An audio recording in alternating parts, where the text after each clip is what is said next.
Hordoftootaaf jaallatamtoota kabajamtoota maamiloota kiyyaa nagaan isiniif haa ta'u. Egaa guyyaa har'aa immoo qimamii shayii isiniif hojjechuu dhufeen jira. Shayii biyya keenya dhugdee kan quufuu hin dandeenye isa haliif shayiitti barre otoo hin taane asitti shayii noormaalii dhugna waan ta'eef wantoota qimamii shayii ta'an mana keenya keessatti gatii tokko malee ofii keenya kan qopheeffannu isinii qabadhee dhufeetiin jira. Egaa kunoo guyyaa kaleessaa zinjibila fireeshii bitee faqaffaqee aduu keessa kaa'ee gogsee jechuudha. Hanga naga immoo irraa fudhadhe. Kun egaa zinjibila irraa faqaffaqee zinjibiladha jechuudha nan gogsee. Inni kun immoo qarafaa yookiin immoo darsiina kan jennu biyya Arabaatti jechuudha. Hanga naga'u jedheeni. Kun immoo heelii kan jedhani'a. Biyya kanatti maqaa isaa hin beeku ani heeliitti beeka kana. Inni kun immoo qurunfullii yookiin immoo weedii isa jedhanidha jechuudha. Weedii yookiin qurunfullii kan hin beekne hin jirtanii.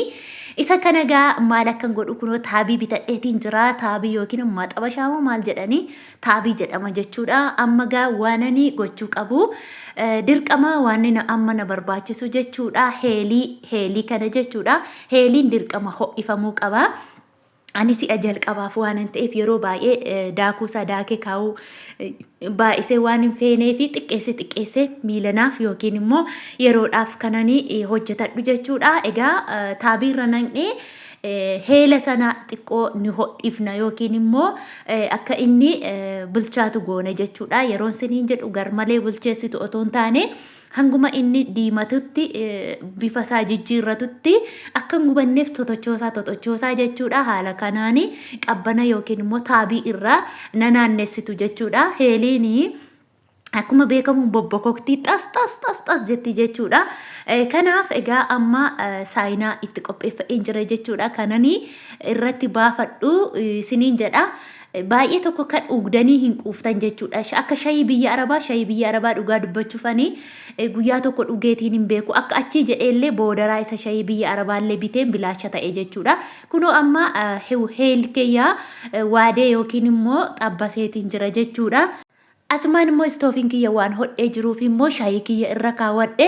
Egaa kan ho'ifamuu qabu heelii bichaadha. Zinjibila qarafaa fi qurunfulliin akkasumattiinidha jechuudha. Ho'isuu hin barbaachisu yookiin immoo akaawuun hin barbaachisu jechuudha. Warreen kana walitti maaliin godha miiksiin godha jechuudha. Miiksii firee isaa fayyadamuurraa haala kanaan daaktanii fayyadamuutu irra namatti tola jechuudha. Amma kalaaxa kanii bunaa isuma bunatti daaku jechuudha. Qarafaa kiyya kanani caccabsee akka inni kalaaxa koona jalaa hin tabalaashessine yookiin immoo kalaaxatti baay'ee jabaata waan ta'eef harkaan caccabsee jechuudha. Asitti immoo ittiin gadi garagashee anumtuun na wallaalee dhugaa dubbii innaa gaditti hin garagashee amma sirreeffadhe. Kanuma nannaqa'een jettaniiree amma kanan daakaa bakka tokkotti jechuudha. Wayyoo kun bunattillee dabalamuu ni danda'a jechuudha. Yeroo daaktanii bunattis gochuu dandeessu qimamii kana jechuudha. Qimamoonni kun heeliin bunatti ni ta'a, weediin illee bunatti ni ta'a jechuudha. Biyya Arabaattis ni ta'a, asittillee ni ta'a jechuudha. Akka durii miti buna akooftanii kaatanii gara umaasaarra weedii yeroo siniin jedhu qurunfullii fi heelii sana itti gochuu hin danda'ama jechuudha. Asittillee innaa kunoo amma haala bareedaa sirriitti daakeetiin jira jechuudha. Akka bareedaatti daakuunsaa hin barakata, baay'ee sinii barakata jechuudha.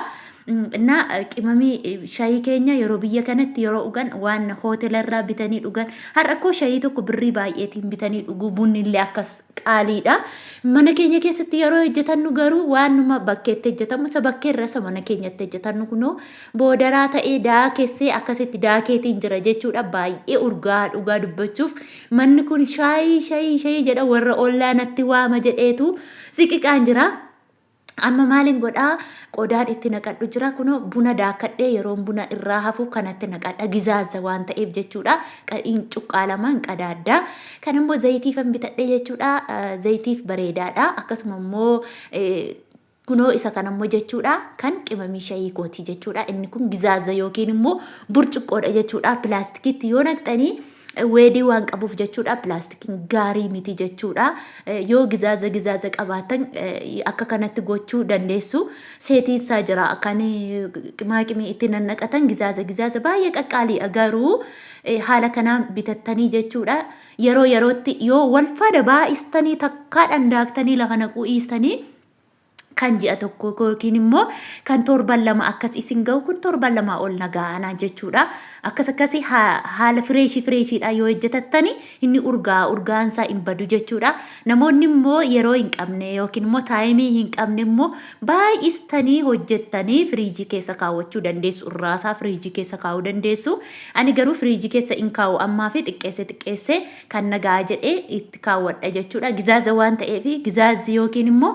wanti birciqoo ta'ee foolii isaa wanti hin godhu jechuudha pilaastikii isin jalaa hin godhu weediin keessaafuu weediin pilaastikii hin guba jechuudha akkasitti ishee kan immoo jechuudha amma shayii irra kaayitiin jira xiqqishuu maankaa xiqqishuu kan itti naquu dandeessan jechuudha ammani xiqqishuudha kanan itti naqadhu ishee kana hin dhangalaasu yookiin immoo hin gatu jechuudha qarshiidha baay'ee wuddiidha jechuudha dhugaa dubbachuuf akka biyya arabaa bishbishiitoo hin taane baay'ee wuddiidha amma shayii kiyya danfisee jechuudha walumaan amma hin dhugna shayiin koos maal akka fakkaatu waliin ilaalla siniin jedha amma gaa birciqoo fidanii shayii buusanii isinitti agarsiisu jechuuni amma shayii kiyyallee fidadhee sukkaara kiyyallee fidadhee baashallaan irraa jedhame akkatti namatti tolu jechuudha baay'ee tokko sik nama godha aktiivii namaa laata shayiin biyya keenya akka inni itti mi'aawu shayii innan isiniin bite isiniin jedhe kunoo isa kanadha hin mi'aawu dhugaa gooftaa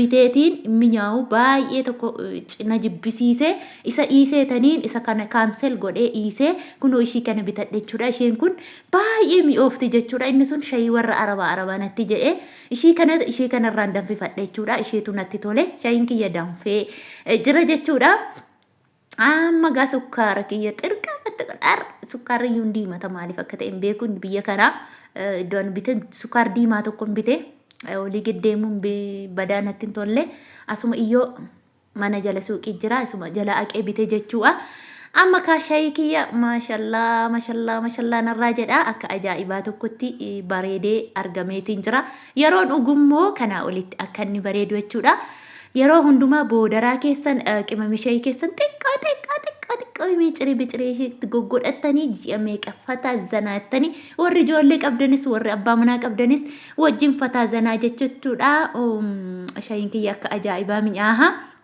namoonni viidiyoon koo isinitti tole laayik godhaa sheer godhaa gaafa mana koo dhuftan hunduma keessanillee shayii akka ajaa'ibaatti danfisee kan quufuu hin dandeenye nan isin affeera jechuudha gaafa mana koo dhuftan hunduma keessan boolee dhaabadhee habaaboo biteen isin eega jechuudha gatii isin laayikii gootanii sheerii gootanii na jajjabeessitan ani immoo habaaboo qabadhee booleetti saapiraayisii ajaa'ibaan isin godha jechuudha akkas fakkaata oolmaan koo guyyaa har'aa kana fakkaata jechuudha turtii gaarii naaf tura.